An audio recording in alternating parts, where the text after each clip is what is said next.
এটা কথা কওঁ, আপুনি যদি ভাবিছে এইটো এটা কাম হৈ গ'লে মই সুখী হ'ম, অলপ টকা আৰু বেছি উপাৰ্জন কৰিব পাৰিলেই মই সুখী হ'ম, মোক মানুহজনে এবাৰ বুজি পালে মই সুখী হ'ম, তেন্তে এটা প্ৰশ্ন নিজকে সুধিব, আপুনি যিবোৰ বস্তুৰ বাবে এসময়ত বহুত অপেক্ষা কৰিছিল সেইবোৰ পোৱাৰ পিছত আপুনি এতিয়া আগৰ দৰে সুখীনে?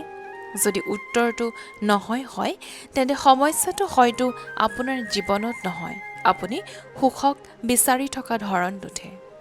আমি সকলোৱে সুখ বিচাৰোঁ।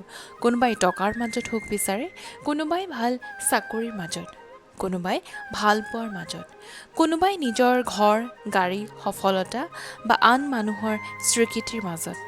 কিন্তু আচৰিত কথাটো কি জানেনে? আমি যিটো পোৱাৰ বাবে কেতিয়াবা দিনে ৰাতিয়ে অপেক্ষা কৰোঁ, সেইটো পোৱাৰ পিছতো মনটো কিছুদিনৰ পিছত আকৌ আন কিবা এটা বিচাৰিবলৈ আৰম্ভ কৰে। কিয় এনেকুৱা হয় বাৰু? এটা বাস্তৱ উদাহৰণ লওঁ। ধৰি লওক এজন মানুহে বহু বছৰ ধৰি এটা চাকৰি বিচাৰি আছিল।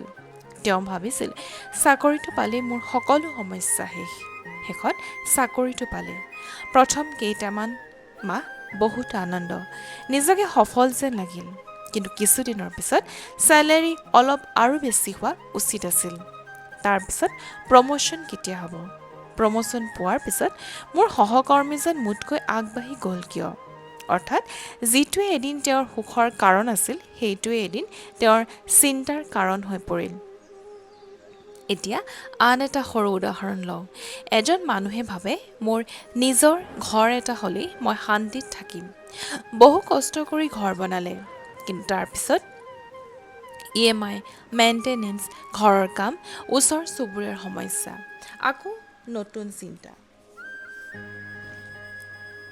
মানে ঘৰটোৱে সুখ দিয়া নাছিল নেকি?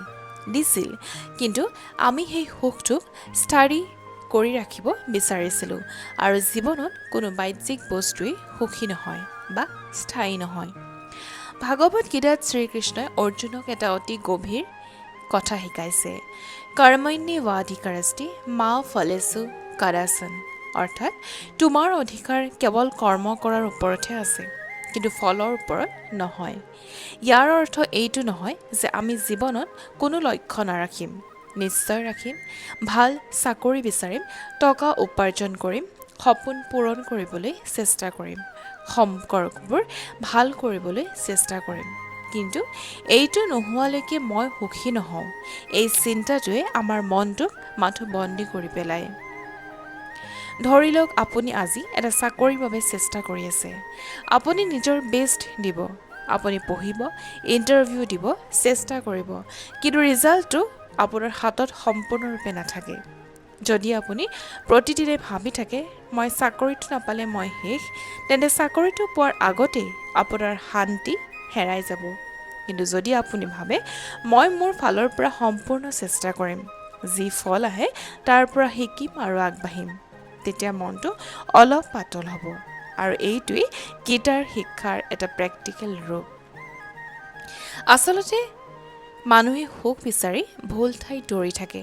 আমি ভাবোঁ, মোৰ পৰিস্থিতি সলনি হ'লেই মোৰ মনটো শান্ত হ'ব।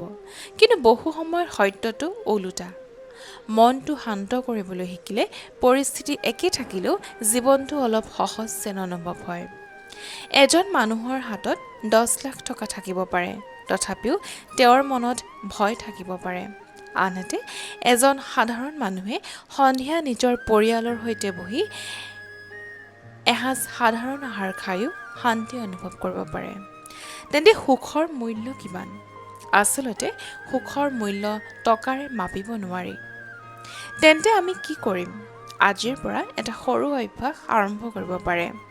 ৰাতি শোৱাৰ আগতে নিজকে 3টা প্ৰশ্ন সুধিব। আজি মই কি ভাল কাম কৰিলোঁ? আজি কোনবোৰ কথা মোৰ নিয়ন্ত্ৰণত আছিল? আৰু যিবোৰক লৈ মই অযথা চিন্তা কৰিলোঁ? কাইলৈ মই মোৰ ফালৰ পৰা কি এটা ভাল কাম কৰিব পাৰোঁ? এই 3টা প্ৰশ্নই আপোনাক এটা কথা শিকাব, যে সকলো কথা আপোনাৰ নিয়ন্ত্ৰণত নাই, আৰু যিবোৰ আপোনাৰ নিয়ন্ত্ৰণত নাই সেইবোৰক লৈ প্ৰতিদিনে শাস্তি দিয়াৰো প্ৰয়োজন নাই নিজক। আপোনাৰ সকলো সমস্যা আজি শেষ হৈ নাযাবও পাৰে। আপুনি যিটো বিচাৰিছে সেইটো হয়তো এতিয়াও নাপাবও পাৰে।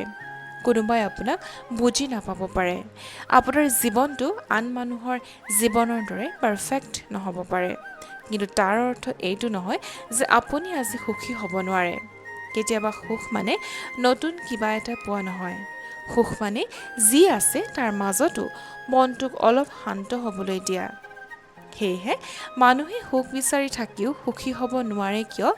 তাৰ উত্তৰটো হ'ল যে কাৰণ আমি বহু সময়ত সুখক বাহিৰৰ বস্তুৰ সৈতে বান্ধি দিওঁ। এইটো পালে সুখী হ'ম, এই মানুহজন কাষত থাকিলে সুখী হ'ম, এই সমস্যাটো শেষ হ'লেই সুখী হ'ম। কিন্তু জীৱনে প্ৰতিটো সমস্যা শেষ কৰি নিদিয়ে। এটা সমস্যা শেষ হয় আন এটা আহে। সেয়েহে শ্ৰীকৃষ্ণৰ শিক্ষা হ'ল যে কৰ্ম কৰি যোৱা, নিজৰ কৰ্তব্য পালন কৰা, কিন্তু নিজৰ শান্তি আৰু সুখক কেৱল ফলাফলৰ ওপৰত নিৰ্ভৰশীল কৰি নাৰাখিবা। হয়তো আপোনাৰ জীৱনত এতিয়া কিবা এটা ভাল নহয়। হয়তো আপুনি কিবা এটা পাবলৈ অপেক্ষা কৰি আছে। হয়তো কোনোবাই আপোনাক এৰি থৈ গৈছে। হয়তো আপোনাৰ কিবা এটা সপোন এতিয়াও পূৰণ হোৱা নাই।